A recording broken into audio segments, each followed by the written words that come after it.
Koruptor tidak pernah kapok, dia tidak pernah jera walaupun temannya ditangkap, walaupun dia membaca berita tentang OTT, tentang penangkapan, tentang kasus korupsi. Dia hanya membacanya, hanya mendengarnya, ya, tapi mengacuhkan. Dia akan tetap melakukan korupsi. Kenapa orang melakukan korupsi? Pertama, tentu karena kebutuhannya akan memenuhi gaya hidup dia dan keluarganya. Kemudian yang kedua, sifat rakusnya. Yang ketiga, pikirannya. Selama dia masih berkuasa, selama dia masih menjabat, selama dia masih ada orang yang mau ngasih duit ke dia karena dudukan dan jabatan yang ada pada dirinya, maka dia akan tetap korup. Kemudian dia menganggap bahwa korupsi itu ketika misalnya ada penangkapan, penahanan, adapun pengungkapan kasus, itu mereka merasa itu adalah random, sehingga ketika mereka belum ketangkap, mereka akan tetap melakukan korupsi. Dan ketika ketangkap, mereka sudah ketangkap saja, silakan saja usut. Karena bagi mereka melakukan korupsi risikonya juga besar, tapi mendapatkan uang hasil korupsi untuk dinikmati juga besar. Dan dengan uang korupsinya mereka bisa melakukan apa saja.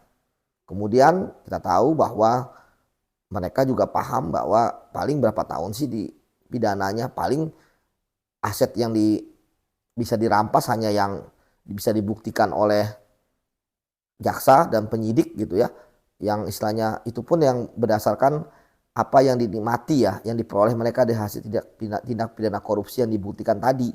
Padahal kita tahu bahwa koruptor mereka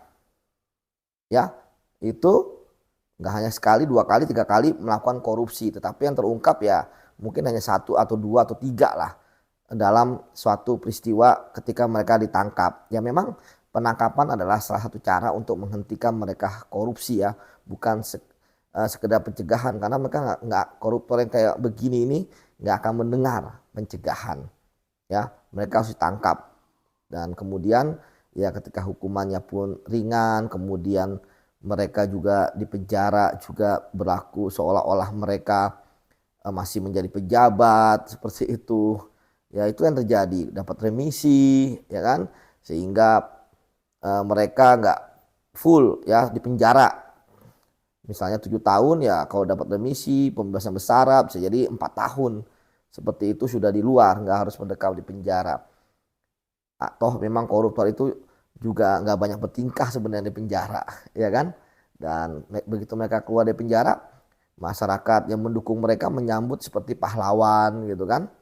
Kemudian juga masih tetap kaya, bahkan ada yang pernah meninggal ketika menjalani hukuman, dia dimakamkan di taman pahlawan. Jadi bagaimana kita bisa mengefek jera bagi koruptor termasuk juga bagaimana koruptor masih bisa comeback gitu ke dalam dunia politik, misalnya bisa menjadi caleg setelah 5 tahun gitu kan menjalani pidana. Jadi sekali lagi menjadi koruptor di Indonesia itu jalan hidup bagi orang-orang yang jahat, yang gak peduli nasib rakyat Indonesia. Yang mereka pedulikan adalah diri mereka, keluarganya, dan kroninya. Oleh karena itu semoga ke depan koruptor bisa setidaknya diberantas lah seperti itu. Walaupun kita tahu koruptor adalah orang yang punya uang, punya jaringan, punya kekuasaan, dan yang paling penting adalah mereka adalah bagian dari circle orang-orang yang menduduki jabatan kekuasaan. Karena apa?